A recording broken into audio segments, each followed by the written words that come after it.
Hello everyone. I hope all of you are good and studies are also going well.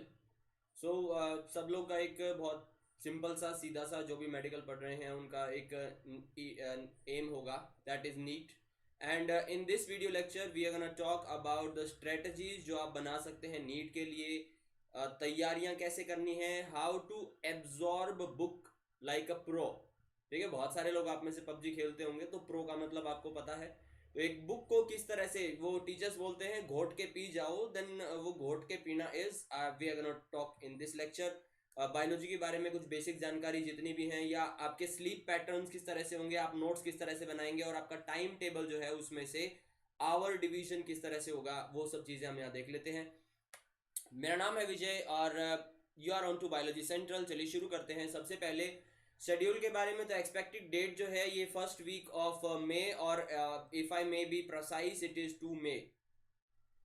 बहुत ज़्यादा chances हैं कि 2 मई को ये चीज़ कैरी आउट हो सकती है। ये चीज़ बोलूँगा मैं इसको because this is not life. First of all आप एक स्टूडेंट हैं, आपका आपके लिए अगला 1 साल, आपके अगले 2 साल आप इसके लिए डिवोट करते हैं, then you should get your results. और अगर वो रिजल्ट्स आपको चाहिए, रिजल्ट्स क्या चाहिए आपको, you need 620 to 650 marks at least, क्योंकि ये कट ऑफ जा रही है। और अगर आप 720 नंबर लेते हैं तो एक नंबर मैं आपको मेरी तरफ से देता हूं, that will B 21, 721 number. Exam form जो है वो आउट होंगे दिसंबर 2020 में।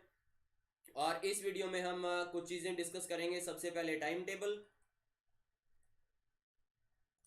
फिर उसके बाद आएगा नोट्स प्रिपरेशन, और तीसरी चीज़ हम यहाँ देखेंगे how to study.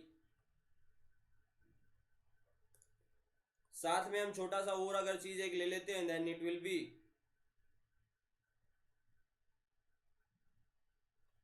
Daily patterns. ठीक है, तो चलिए शुरू करते हैं। सबसे पहले ये है सिलेबस डिस्ट्रीब्यूशन बायोलॉजी का। इसमें इसमें यूनिट्स जो हैं वो बॉटनी है, बायोटेक है, जूलॉजी है। जूलॉजी के बाद you have ecology and cell division, this is cytology. तो ये 5 यूनिट्स में 6 यूनिट्स में आपका जो सिलेबस है कम्प्लीटली डिवाइडेड है। इसमें से आधा सिलेबस +1 में और आधा सिलेबस +2 में डिवाइडेड है। सबसे डाइवर्स सिलेबस +2 का है, डाइवर्स, बट सबसे बड़ा सिलेबस +1 का है। और +1 के सिलेबस को आप इग्नोर मत करना, बिल्कुल भी नहीं। 22 चैप्टर्स हैं, इक्वली 70 मार्क्स का पेपर है, बट वो पेपर जो है 55% नीट में आता है। ठीक है, बायोलॉजी का जो +1 का सिलेबस है दैट इज इक्विवेलेंट टू 55%। अब इसमें से जेनेटिक्स और बायोटेक जो है ये दोनों 4 chapters, particularly chapter number 5 of class +2, 6, 11 and 12, ये 4 chapter all of them are related to DNA, RNA, protein and enzymes, technologies and production of product. ये सब चीजें जो हैं इन चारों चैप्टर्स में आती हैं और इसमें से क्वेश्चन आते हैं एटलीस्ट 15। ये जो भी क्वेश्चंस यहाँ लिखे हुए हैं, number of questions, these are just outline. जो मोस्टली पैटर्न, एवरेज पैटर्न जो फॉलो होता है नीट में वो सब है। तो डाइवर्सिटी से 7 क्वेश्चन, एनाटॉमी, मॉर्फोलॉजी, फिजियोलॉजी, इनसे सब ये क्वेश्चन इस तरह के आएंगे। ऑर्गेनाइजेशन, टिश्यू ऑर्गेनाइजेशन, ये दोनों चैप्टर्स में चैप्टर 7 है। और इसके बाद strategies, that is food production strategy, chapter 9 class +2, इसमें से एक क्वेश्चन आता है। Ecology, unit 5 of class +2, that contain 10 questions and biomolecules have 2 questions, cell biology and cell division have 6 questions. तो सबसे पहले शुरुआत कहाँ से होगी, शुरुआत होगी हमेशा hard topic and maximum question getting question topic से। तो जो 15 ये क्वेश्चंस हैं या ये जो 8 क्वेश्चंस हैं, एक चीज और, बॉटनी और जूलॉजी या बॉटनी के साथ कोई भी और, यानी at least 2 different different subject that are present in biology, आप उनको साथ लेके चलेंगे। Never ever go like botany आपने अलग से कर ली और जूलॉजी आप बाद में देखेंगे, वो ऐसा नहीं, ऐसा मत करना।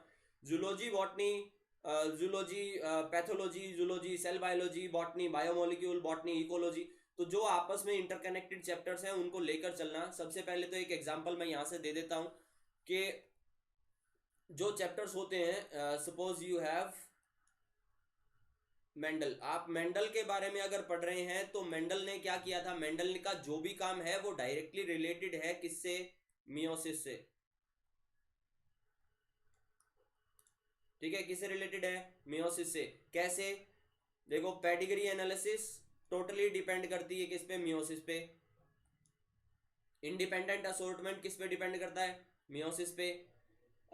सेग्रीगेशन का लॉ जो है वो डिपेंड करता है। इसके बाद एक और चीज आती है, that is law of dominance and recessiveness. तो वो डिपेंड करता है आपके चैप्टर 6 के साथ कनेक्टेड है कि क्यों एक प्रोटीन जो है वो फॉर्म होता है, कौन सा डीएनए किस प्रोटीन की फॉर्मेशन के लिए, और protein is directly related to the characters.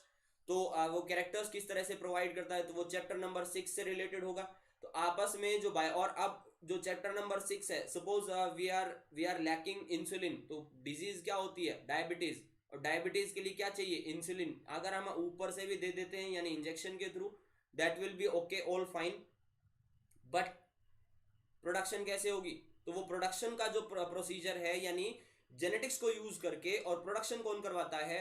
Bacteria करवा रहे हैं हमारे लिए आज के टाइम में। That of everything is involve in biotechnology. तो ये आपस में इंटरकनेक्टेड चैप्टर्स हो जाते हैं। ठीक है, इसी तरीके से इसके बाद आता है फिजियोलॉजी। तो रेस्पायरेशन जो है ह्यूमंस का, यानी जो सेलुलर रेस्पायरेशन है एरोबिक, और जो सेलुलर रेस्पायरेशन है प्लांट्स का, वो जो चीजें आप प्लांट फिजियोलॉजी में पढ़ते हैं, Krebs cycle, glycolysis, electron transport chain, वो लगभग लगभग क्या होती हैं? सेम होती हैं। तो आप क्या किस में पढ़ सकते हैं उसको? As in physiology also. ठीक है, इसके बाद इवोल्यूशन जो है वो जेनेटिक्स के साथ दिया हुआ है, बट इवोल्यूशन हैव एवरीथिंग। इसमें प्लांट भी आते हैं, इसमें एनिमल्स भी आते हैं, और कैरी करता है 3 क्वेश्चंस। 3 क्वेश्चन का मतलब है 12 मार्क्स।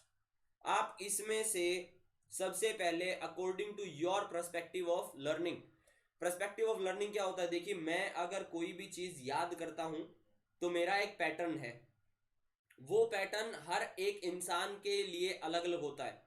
ठीक है, आप अगर किसी एक जगह से दूसरी जगह तक कम्यूट करते हैं, मतलब आते जाते हैं, तो कोई एक पर्टिकुलर ट्रांसपोर्ट सिस्टम प्रेफर करता है, कोई दूसरा ट्रांसपोर्ट सिस्टम प्रेफर करता है। इसी तरीके से every mind also have different things. Brain के पास अलग अलग चीजें होती हैं। एक बच्चा एक लेसन को पढ़ेगा, एक पेज को पढ़ेगा, और उसमें जो भी चीजें प्रेजेंट हैं उसकी आउटलाइन जो है उसके दिमाग में अपने आप बैठ जाती हैं। ठीक है, दूसरे बच्चे को वो बहुत डिटेल से पढ़ना पड़ता है। तीसरे बच्चे को मैथ बहुत अच्छा आता है, उसको प्रोसेसेस समझ में नहीं आते, कैलकुलेशंस उसकी बहुत अच्छी हैं। तो वो सब चीजें जो हैं ब्रेन, और सीरियसली स्पीकिंग अगर आपने मैथ के डर से बायोलॉजी ली है ना, तो इसमें आपकी गलती नहीं है। इसके लिए एक जीन रिस्पॉन्सिबल है जो होती है रोबो1। ये रोबो1 जीन क्वांटिटेटिव कैलकुलेशन, यानी क्वांटिटी में कैलकुलेशन के लिए रिस्पॉन्सिबल है, और जो मैथ में किसी भी बच्चे को अच्छा बना सकती है। ठीक है, लिमिट कौन है? Your limit is you. आपको कोई भी और चीज, देखिए, कोई भी ब्रेन कैपेसिटी को यूज करते हुए कभी भी आप कौन कौन सी चीजों पर रिलाय कर सकते हैं? What ever senses you have. पढ़ने के लिए आपको सेंसेस चाहिए, and every sense of your body must be concentrated. सारी चीजें क्या? कंसंट्रेट होनी चाहिए। इसके लिए सबसे पहले तो आपको अपने ब्रेन को, अपने बॉडी को रेस्ट देना चाहिए। और जो रेस्ट है वो कैसे मिलेगा? मोटिवेशन वगैरह लगाया हुआ है, ठीक है, थोड़ा सा मतलब लग जाए, बट एक दो ही है। तो ज्यादा ज्यादा फोकस करो जो मैं बोल रहा हूं उस पर। सबसे पहली चीज, डिवाइड करो सिलेबस को डिवाइड करो, जिसमें 1.5 घंटा से 2 घंटे तक की, 2 आवर्स तक की कोई भी चीज आती हो। ठीक है, अब वो डिवीजन किस तरह से हो सकता है? अगर चीजें इंटरकनेक्टेड हैं, तो पहले उन चीजों को पढ़ो जो बेसिक है। बेसिक का मतलब आपको, आपका +1 का जो सिलेबस है उसमें बहुत सारी चीजें ऐसी हैं जो +2 का बेस बनती हैं।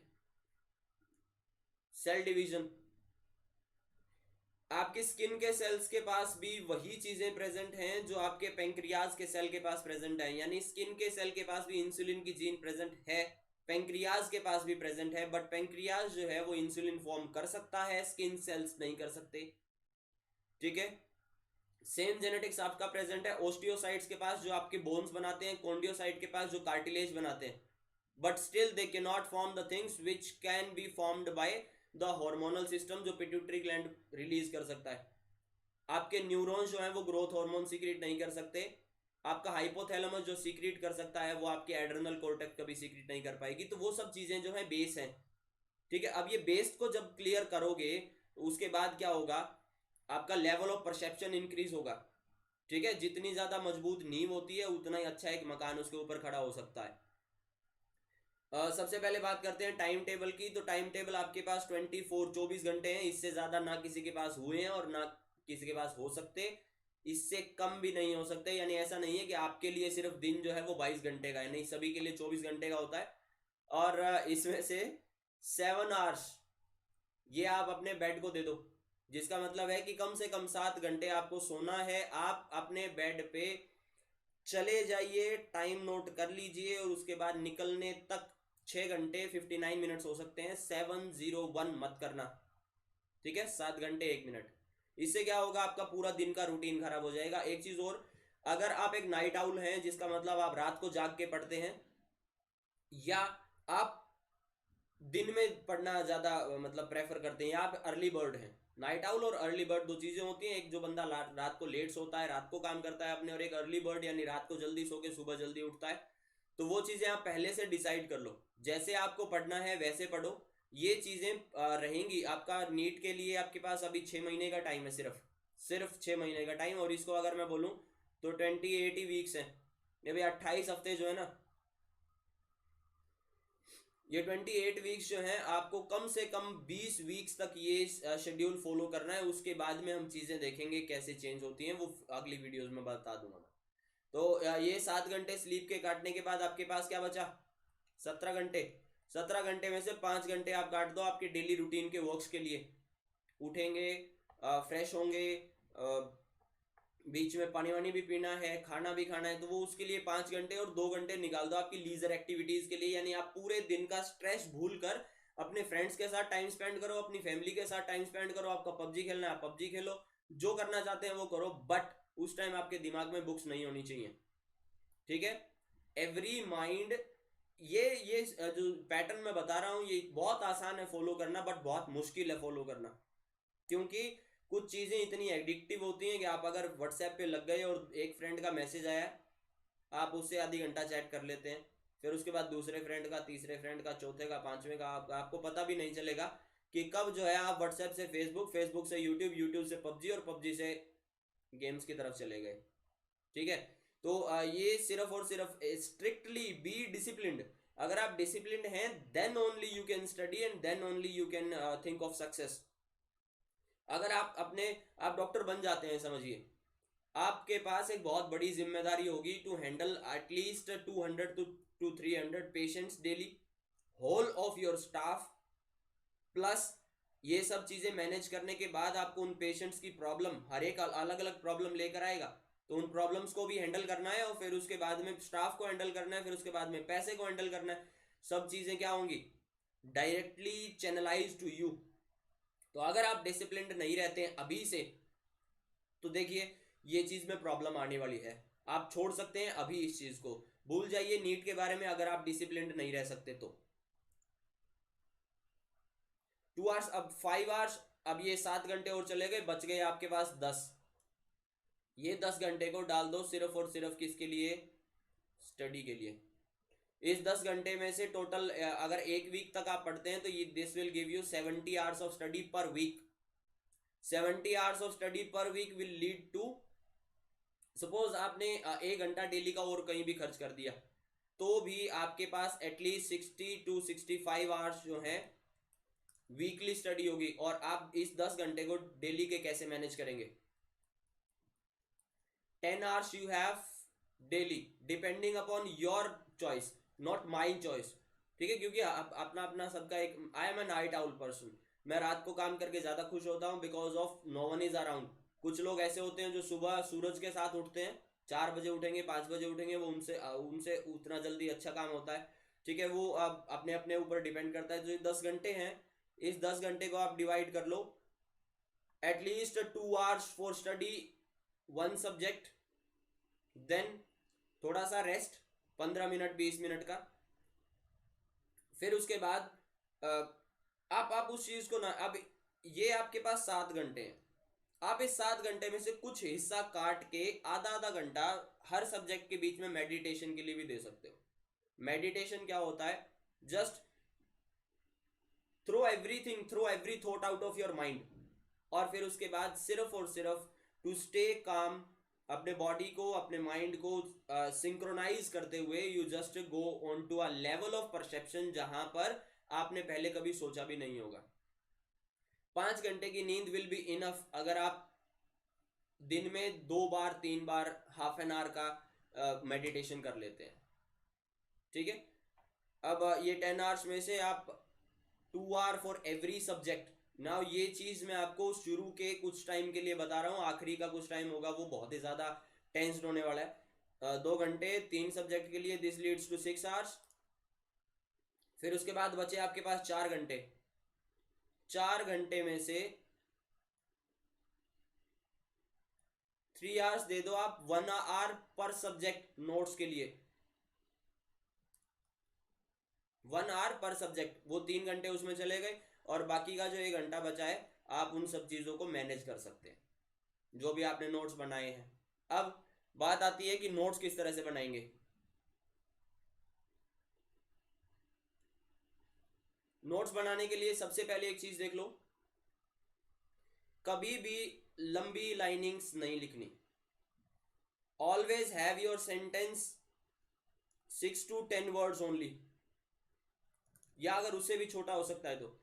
बड़ी चीजों को दिमाग जो है समझने बैठ जाता है, वो उसको दिमाग में एज इट इज नहीं रखता, वो उसको समझने बैठ जाता है।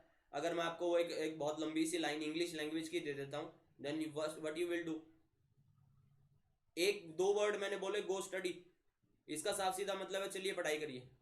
और एक चीज मैं बोलता हूँ go get up from here, go to your room, go study and this will help you that way this way. तो वो सब चीजें जो है ना आपको सिर्फ पढ़ाई की तरफ नहीं लेकर जाएंगी, उसके आसपास जो चीजें मैंने सब बोल दी उनको उनकी तरफ भी लेकर जाती हैं। तो always have as lesser words in your sentence while making notes. जितने छोटे वर्ड्स होंगे उतना ही आपके ज्यादा आपके लिए बेटर होगा। इसके बाद पॉइंट्स में every time have 1 2 3 4 5 6 point number. Steps में चीजों को कन्वर्ट कर दो। अगर आप कोई प्रोसेस पढ़ रहे हैं तो प्रोसेस 4 चीजों पे पढ़ा जाता है, प्रोसेस के नोट्स 4 चीजों पे बनते हैं, what, why, where and how.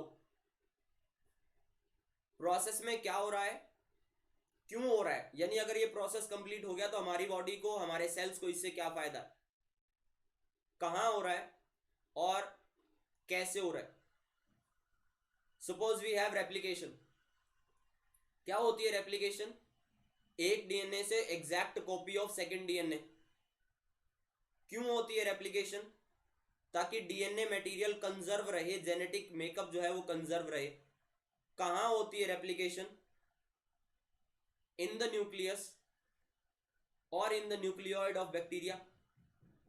कैसे होती है न्यूक्लियर रेप्लिकेशन, सबसे पहले तो आएगा इसमें सेमी कंजर्वेटिव है भाई, हेलिक्स डिवाइड, हर एक हेलिक्स के साथ एक एक, तो वो सब चीजें, तो 4 चीजों में आप हर एक प्रोसेस को डिवाइड कर सकते हो। ग्लाइकोलाइसिस को डिवाइड कर लो। क्या होती है glycolysis, break down of glucose into water and oxygen, carbon dioxide. और वाटर एंड कार्बन डाइऑक्साइड में ब्रेक डाउन हो गया, बट उसका हमारे लिए क्या फायदा है, एटीपी प्रोडक्शन। क्यों होती है, टू प्रोवाइड एनर्जी। कहां होती है, साइटोप्लाज्म में। कैसे होती है, वो प्रोसेस जो है आपका 10 स्टेप्स में कंप्लीट हो जाएगा। ठीक है ना, हर एक प्रोसेस को इसी तरीके से पढ़ो, क्या हुआ था, कैसे हुआ था, क्यों हुआ था, कहां हुआ था, ये सब चीजें। फिर इसके बाद जब आपके नोट्स अच्छा एक चीज और बता देता हूं, एक चैप्टर के नोट्स अगर आपने बनाने शुरू कर दिए तो never ever include chapter number 2 3 4 5 XYZ, इसमें कभी भी दूसरे चैप्टर को इन्वॉल्व मत करना। रेफरेंस के लिए एक चीज डाल दो। सपोज एक एग्जांपल मैंने बिल्कुल शुरू में दिया था पेडिग्री एनालिसिस का। पेडिग्री एनालिसिस, जब तक आपको मियोसिस नहीं आएगी पेडिग्री आप कभी भी सॉल्व नहीं कर सकते। Independent assortment, chromosomal theory of inheritance, ये सब चीजें कहाँ कैसे सॉल्व होंगी, ये चीजें सॉल्व होंगी just with the help of cell division meiosis.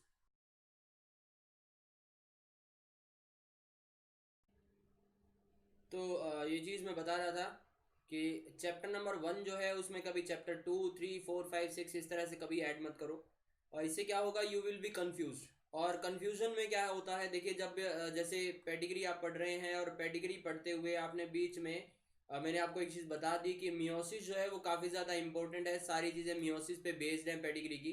तो इस केस में क्या होगा, वेन एवर मियोसिस अगर आपने लिखी हुई है और फिर आप डिटेल में लिखी हुई है, यानी इसका पेडिग्री के रेफरेंस के साथ आपने मियोसिस जो है वो डिटेल में लिखी है, तो इससे क्या हो जाएगा, इससे होगा ये कि आप मियोसिस की तरफ चले जाओगे। ठीक है, फिर आप मियोसिस के की डिस्क्रिप्शन पढ़ोगे, आपको ये लगेगा कि इसमें से मुझे ये चीज नहीं आती, and then you will be shifted on to meiosis. हमेशा पेडिग्री की अगर बात है तो pedigree, this is an example, star लगा के आप मियोसिस लिख सकते हैं, जिसका मतलब है कि you are referring on to the meiosis. और जो अगर आपको कुछ प्रॉब्लम है तो आप इस टॉपिक को खत्म करने के बाद में you will move on to solving out those problems. ठीक है, इसके बाद एक चीज आती है read between the lines.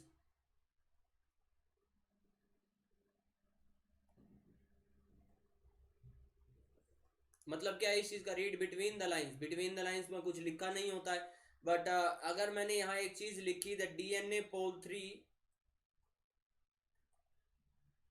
have 5 prime to 3 prime synthesis activity।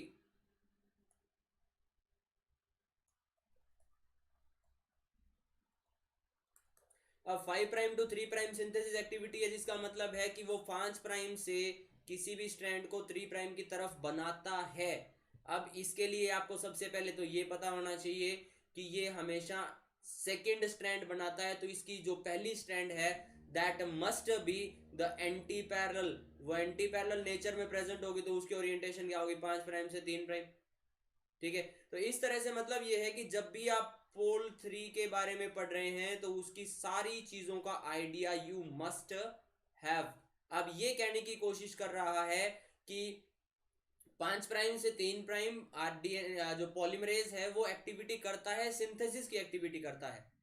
तो इसका मतलब ये है कि वो जिस स्ट्रैंड पे एक्टिविटी कर रहा है उसकी ओरिएंटेशन 3 प्राइम टू 5 प्राइम होगी, और अगर इसकी एक्टिविटी 5 प्राइम टू 3 प्राइम जो स्ट्रैंड है उस पर कॉन्टिन्यूस नहीं रह सकती, और इसका मतलब ये भी कि 5 प्राइम टू 3 प्राइम जो स्ट्रैंड है उसके ऊपर इसकी एक्टिविटी ऑपोजिट डायरेक्शन में होगी।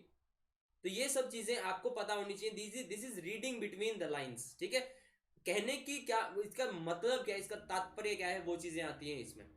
ठीक है, अब इसके बाद एक चीज और आ गई, रीड बिटवीन द लाइंस हो गया, then you have to form your questions. ठीक है, आपको you must have an idea कि क्वेश्चंस कैसे फॉर्म होते। इतना जल्दी नहीं हो पाएगा। आप नीट 2022 अगर कोई बच्चा देख रहा है जो अभी +1 में है और नीट 2022 की तैयारी कर रहा है, दैट विल बी गुड। 2021 की तैयारी कर रहे हैं, and if you are a very much brilliant student, outstanding student, तो आप क्वेश्चन बनाना शुरू कर सकते हैं। कैसे, देयर इज एन एग्जांपल। अब मेरे सारे एग्जांपल जो हैं वो बायोटेक से होंगे, या जिसका मतलब है डीएनए और डीएनए से रिलेटेड होंगे, क्योंकि सबसे आसान होता है उस चीज को बताना फॉर मी। ठीक है, आप लोग सब चीजों के साथ ये एक्सपेरिमेंट कर सकते हैं, बट मुझे थोड़ी छोटी वीडियो बनानी है इसलिए मैं ऐसा कर रहा हूं, बट बहुत लंबी है स्टिल। पॉल 1 जो है इसकी एक्टिविटी होती है कौन सी, एक होती है इसकी activity remove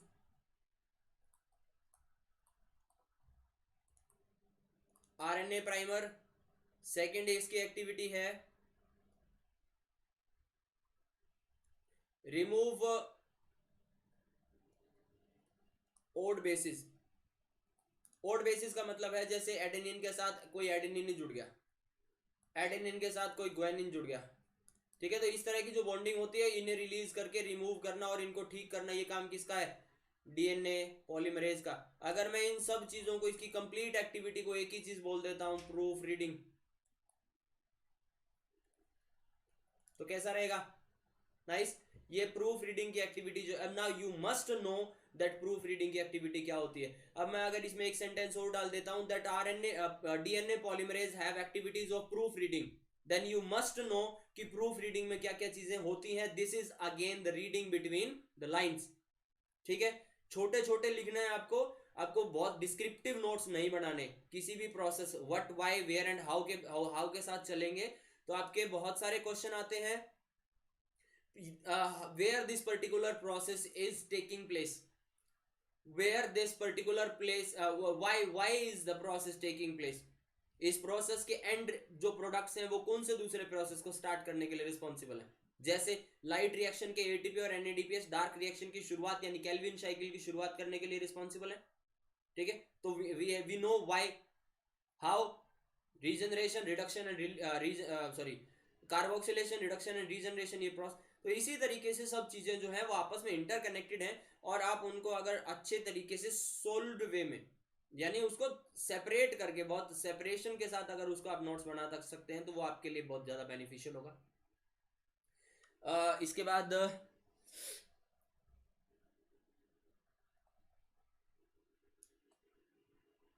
use flow chart. Flow chart, graph, diagram, ये तीनों चीजें बहुत ज्यादा इंपॉर्टेंट है किसी चीज को याद रखने के लिए। फ्लो चार्ट कैसे रिस्पॉन्सिबल है? प्रोसेस जो है आपने लिख लिया, आपने एक प्रोसेस किया, सपोज वी आर हैविंग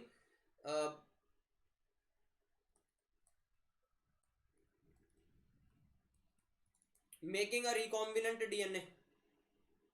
अब आपको एक चीज पता है कि ह्यूमन बॉडी में, किसी भी प्लांट बॉडी में, किसी भी सेल के अंदर विदाउट एंजाइम मीडिएशन यानी एंजाइम के बिना कोई भी प्रोसेस कैरी आउट नहीं हो सकता। तो सबसे पहले प्राइमरी चीज ही क्या है? एंजाइम्स। कौन कौन से एंजाइम प्रेजेंट होंगे उनकी एक लिस्ट बनाओ sequence wise. First. Second, process कहां से शुरू होता है और कहां पर खत्म होता है? तो अगर रिकॉम्बिनेंट डीएनए फॉर्मेशन का प्रोसेस अगर हम देखें तो सबसे पहले तो हमें एक जीन चाहिए। वो जीन कहां से आएगी? किसी ऑलरेडी एग्जिस्टिंग सेल से आएगी। ऑलरेडी एग्जिस्टिंग सेल के हम ये देखेंगे कि उसके पास क्या चीजें प्रेजेंट। अब ऐसा तो नहीं है कि मैंने एक चिमटी ली और फिर उसके बाद उसको सेल के अंदर घुसाया and I can take out the DNA, ऐसा नहीं हो सकता। तो इस चीज के लिए एंजाइम मीडिएशन चाहिए कि सेल के लिए, प्लांट के लिए अलग, फंगस के लिए अलग, एल्गी के लिए अलग, बैक्टीरिया के लिए अलग, ह्यूमन बॉडी के लिए अलग, डीएनए रिलीज करने के लिए। अब सेल को तोड़ेंगे, डीएनए को निकालेंगे, अब डीएनए में से एक जीन का पार्ट चाहिए, वो भी बिना एंजाइम के नहीं हो सकता। तो देख लो सेकंड प्रोसेस कैरी आउट करने के लिए कौन सा एंजाइम है। एंजाइम से प्रोसेस और प्रोसेस से एंजाइम, ये चीजें बहुत ज्यादा आसान है, बस कंफ्यूजन दूर करने की जरूरत है। तो अगर आप ये लिख लेते हैं कि कौन सा एंजाइम कौन सी सीक्वेंस पे एक्ट कर रहा है बिना एक भी एंजाइम छोड़े, तो आप प्रोसेस के सारे स्टेप्स को बिना किसी प्रॉब्लम के लिख पाएंगे। ठीक है, याद रख पाएंगे और उन चीजों को इम्प्लीमेंट कर सकते हैं जब भी अगर क्वेश्चन आता है। ठीक है, तो ये चीजें, ये फ्लो चार्ट को यूज करो, ग्राफ को यूज करो, डायग्राम्स को यूज करो। अब एक और चीज, डायग्राम में लेबलिंग जब भी आप करते हो, ठीक है, कोई भी आपने डायग्राम बनाया, सपोज एक हार्ट का diagram, you are making a heart diagram, तो हमेशा लेबलिंग करने की उस सीक्वेंस में कोशिश करो जिस सीक्वेंस में हार्ट जो है वो काम करता है। काम करता है तो कैसे करता है? राइट एट्रियम लेफ्ट एट्रियम दोनों जो है एक साथ सिस्टोल में जाते हैं, कंप्रेस होते हैं। कंप्रेशन के बाद वो डायस्टोल, जो डायस्टोलिक वेंट्रिकल्स हैं, उसके बाद वो कॉन्ट्रैक्ट करेंगे। अब वो दोनों वेंट्रिकल्स जब कॉन्ट्रैक्ट करते हैं तो एक हिस्सा खून का जाता है बॉडी में, एक हिस्सा जाता है लंग्स के पास। तो सीक्वेंस आपको मिल गई। एट्रियम, ब्लड कहां से आ रहा है एट्रियम में? वेना केवा से, और पल्मोनरी आर्टरी से। तो एक सीक्वेंस आपको मिल जाती है। कहां से शुरू करते हुए आप कंप्लीट बॉडी पार्ट्स को क्या कर सकते हैं? डिफाइन कर सकते हैं ना। आपने लंग्स का एक सर्कुलेटरी सिस्टम का आपने डायग्राम बनाया, तो जैसे जैसे उसमें एयर फ्लो होती है, ये उसका जो प्रोसेस है, सबसे पहले नेजल कैविटी या नेजोफेरिंग्स, फिर उसके बाद में वॉइस बॉक्स, फिर उसके बाद में ट्रैकिया, फिर ब्रोंकस, फिर ब्रोंकियोल्स, फिर एल्वियोलाई, और फिर एल्वियोलाई के बाद ब्लड। तो उस तरीके से आप बनाओगे तो उससे क्या फायदा होगा? एक तो सब चीजें आपको याद रहेंगी, प्रोसेस के साथ लेबलिंग को, प्रोसेस के साथ एंजाइम को कनेक्ट कर दो, that will be much easier. वो फ्लो चार्ट की हेल्प से हो सकता है, और या डायग्राम में आप किस तरह से उसे करेंगे वो मैंने आपको बता दिया। ठीक है, टेबल्स, जब भी आपको किसी चीज में पीएच की टेबल बना सकते हो आप, ब्लड का पीएच कितना है, नॉर्मल पीएच कितना है, सेल के अंदर पीएच कितना होना चाहिए, बाहर पीएच कितना होना चाहिए, अप चला गया तो क्या होगा, डाउन चला गया तो क्या होगा, ये सब चीजें। ठीक है, जैसे सर्कुलेशन की बात करें तो ब्लड सर्कुलेशन जो है टिश्यू के अंदर पीएच हाई होता है, एच पॉजिटिव बिकॉज हाई होते हैं, जिसकी वजह से कार्बोनिक एनहाइड्रेज अपनी एक्टिविटी करता है। जो कार्बन डाइऑक्साइड है वो बाइकार्बोनेट आयन में चेंज होता है, बाइकार्बोनेट जाता है एल्वियोलाई के पास, वहां पे पीएच कम है, टेम्परेचर कम है, ऑक्सीजन ज्यादा है, कार्बन डाइऑक्साइड कम है, इसकी वजह से वो सब चीजें ब्रेक डाउन हो सकती। बहुत स्पीड से बोल रहा हूँ, ठीक है, बट ये चीज आप जब पढ़ेंगे तो बहुत आसानी से आपको याद हो जाएंगी। एक डायग्राम, टेबल्स, फ्लो चार्ट खुद के यूज करो, अपने पर्सपेक्टिव से बनाओ उनको, अपने लर्निंग पॉइंट के अकॉर्डिंग आप उसको बना सकते हो, ठीक है। ये चीजें खत्म हो जाती हैं। इसके बाद आती है एक बहुत ज्यादा इंपॉर्टेंट चीज, जिसको हम बोलते हैं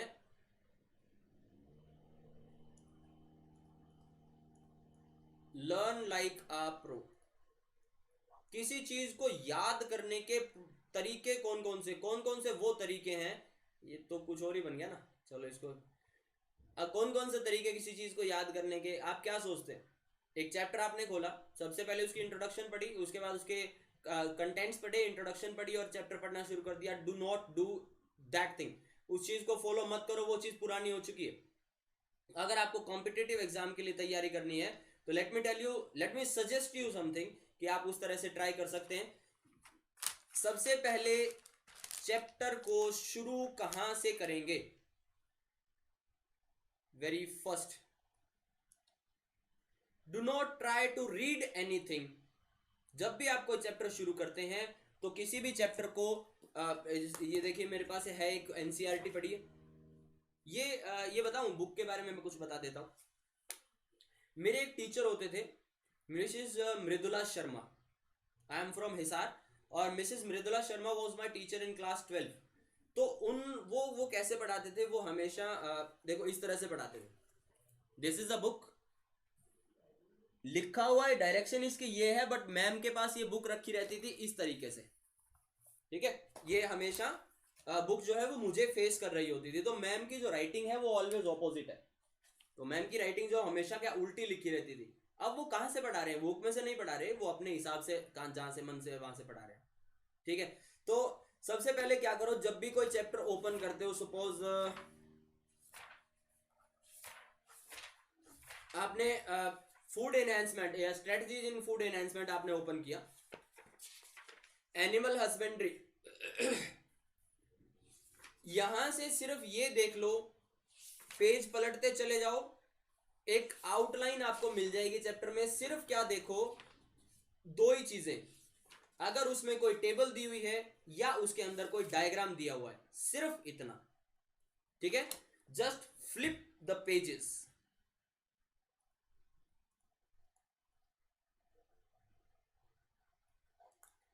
keep on flipping the pages जब तक चैप्टर खत्म ना हो जाए। आपको क्या एक आइडिया मिल जाएगा कि मैंने इस पेज पे ये डायग्राम देखा था, अब वहां पे इस चैप्टर के अंदर एक बुल है और एक मुर्गा बना हुआ है, ठीक है ना। तो आपको ये पता चल गया कि this page is talking about animals. Same के अंदर आपको प्लांट्स भी दिखते हैं, मतलब ये जो चीजें हैं ये दोनों के साथ डील कर रहा है ये चैप्टर जो है। इसके बाद आपको कुछ टेबल्स दिख रही हैं, वो टेबल्स जो है उसके अंदर कुछ लिखा, डू नॉट रीड। जस्ट आप ये देखो कि हाँ इस पेज पे ये था वो था, do not even try to remember, कुछ भी मत करो, जस्ट पेज को पलटते चले जाओ without reading anything, without, just engage your eyes with the pages. अपनी आंखों को कंसंट्रेशन के साथ पेज पे एंगेज कर दो, that will lead to an outline of the chapter. Second चीज क्या करेंगे आप,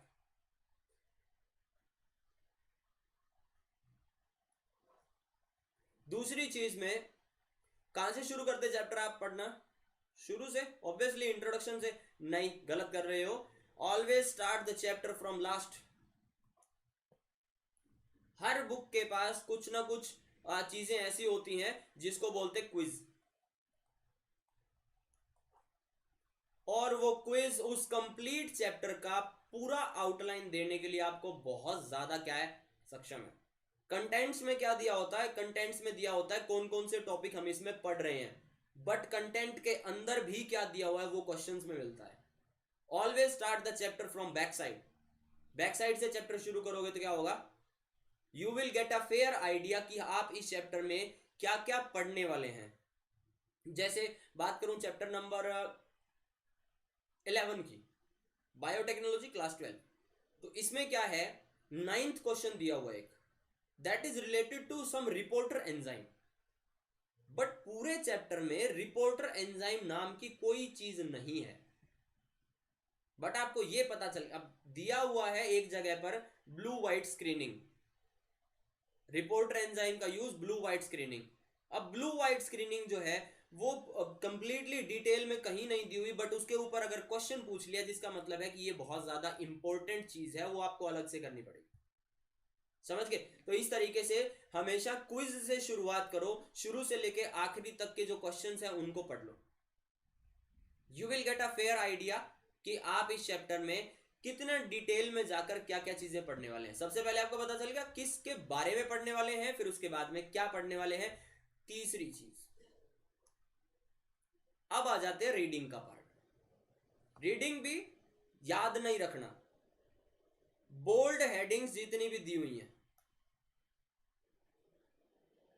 बोल्ड हेडिंग किसी भी चैप्टर में क्यों दी जाती है? बोल्ड हेडिंग किसी भी चैप्टर में इसलिए दी जाती है ताकि ये पता चल सके व्हाट इज इंपॉर्टेंट, कौन सी चीजें हैं जो क्या है इंपॉर्टेंट है, और कौन सी चीजें हैं जिनके ऊपर स्पेशल एम्फेसिस दिया गया है। बहुत सारी जगह ऐसी एनसीईआरटी में जहां पर बोल्ड अक्षरों में एक हेडिंग दे दी बट उसके बारे में कोई एक्सप्लेनेशन नहीं है। ठीक है, अब ये चीज कैसे पॉसिबल है कि उस पर क्वेश्चन ना आएगा, और वो चीज आपको कहीं अलग से पढ़नी पड़ेगी, कहीं ना कहीं से उसका जुगाड़ करना पड़ेगा। तो वो जुगाड़ का तरीका आप ढूंढ सकते हैं, आप अपने टीचर से पूछ सकते हैं या कुछ भी। फिर इसके बाद या आप इस चैनल को सब्सक्राइब कर सकते हैं जहां पर आपको बहुत सारी वीडियोस मिल जाएंगी। चलिए जोक्स अपार्ट इसके बाद लास्ट आता है जितने भी पैराग्राफ हैं, ये 15 मिनट या 20 मिनट में, 25 मिनट में, आधा घंटा में होने वाली चीज है जब भी आप नया चैप्टर शुरू करते हैं। बट इससे आपको क्या है, आने वाले 1 या 2 दिन जब भी आप उस चैप्टर को पूरा करके खत्म करेंगे, तब तक आपके पास एक ऐसी आउटलाइन तैयार हो जाएगी जिससे आपको ये पता चल जाएगा कि इस चैप्टर में है क्या चीज। और एक चीज मैं अपना पर्सनल एक्सपीरियंस शेयर करता हूं, जब भी मेरा इंग्लिश का एग्जाम होता था या मेरा बायोलॉजी का एग्जाम होता था या कोई किसी भी तरह का और एग्जाम, तो मुझे एक ही चीज याद रहती थी, to read the index of the book. Index of the book को जब भी हम रीड करते हैं, 1 घंटा 1.5 घंटा मैं उसी चीज पे लगाया। इसलिए सपोज बिल्कुल पहला जो चैप्टर है लिविंग वर्ल्ड, क्लास +1 का, और रिप्रोडक्शन इन ऑर्गेनिज्म, ये किधर है +2 में। तो मुझे ये आइडिया लग जाता था कि ये जो चैप्टर है ये इस बारे में है, ये चीजें इसके अंदर दी हुई हैं। रिकॉल, ठीक है, रिकॉलिंग, वो दिमाग अपने आप रिवाइज करना शुरू कर देता, दूसरा चैप्टर, तीसरा चैप्टर, चौथा चैप्टर।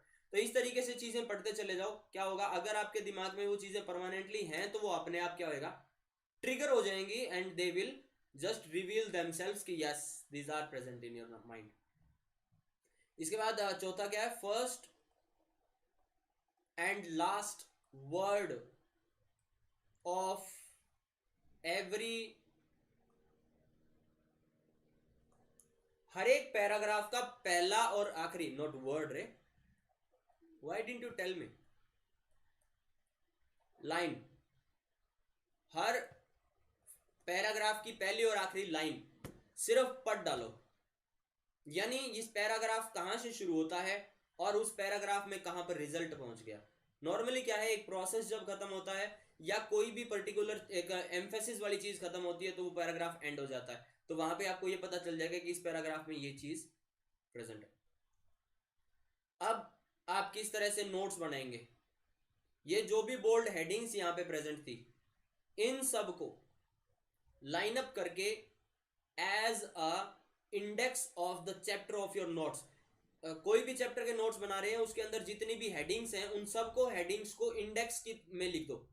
मतलब जो जैसे किताब में कंटेंट होते हैं ना, पहला चैप्टर, दूसरा चैप्टर, तीसरा, उसी तरीके से ये बोल्ड हेडिंग्स सीक्वेंस वाइज सब के सब, और फिर उसके बाद उन बोल्ड हेडिंग्स के बेसिस पे अपने नोट्स को बनाना शुरू करो। तो आपसे एक भी टॉपिक नहीं छूटेगा और कहीं भी आप खुद को लैकिंग नहीं पाओगे। जहां भी ये लगे कि ये हेडिंग है, इसके बारे में प्रॉपर एक्सप्लेनेशन इस बुक में नहीं दी हुई, तो दूसरी बुक को रेफर कर लो। सबसे अच्छी मैं बुक बता देता हूं, सबसे पहली तो एनसीईआरटी है। बेसिक को अपने क्लियर करो एनसीईआरटी से। चाहे आप किसी भी चीज, आईएएस की तैयारी कर रहे हैं, यूपीएससी के, पीसीएस के एग्जाम की तैयारी कर रहे हैं, तो भी आप एनसीईआरटी से शुरुआत करें, उसके बाद चीजें को डीप लेकर जाएं। तो आप यूज कर सकते हैं ट्रूमैन्स एलिमेंट्री,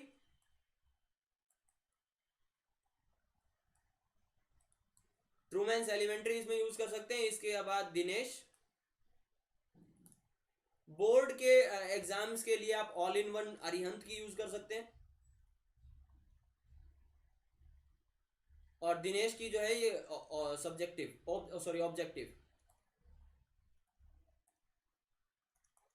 और सबसे ऊपर तो माता रानी है ही, इसको यूज करो। और इसके बाद में जो भी टीचर है वो उसके साथ फ्रीक्वेंसी मैच कर लो, ठीक है ना। फ्रीक्वेंसी मैच कर लो मतलब कि जिस स्पीड से वो टीचर पढ़ा रहा है अगर आपके वो स्पीड जमती है तो बहुत अच्छी बात है, वरना तो टीचर ढूंढ लो। क्योंकि पूरा साल किसी के अब बहुत सारे बच्चे ऐसे होंगे, he is a really good teacher, दुनिया पूजा करती है उस टीचर की, बहुत अच्छे टीचर हैं, आप उनके पास जाते हो, आपकी फ्रीक्वेंसी मैच नहीं करती, आपको कुछ भी समझ में नहीं आएगा, ठीक है ना।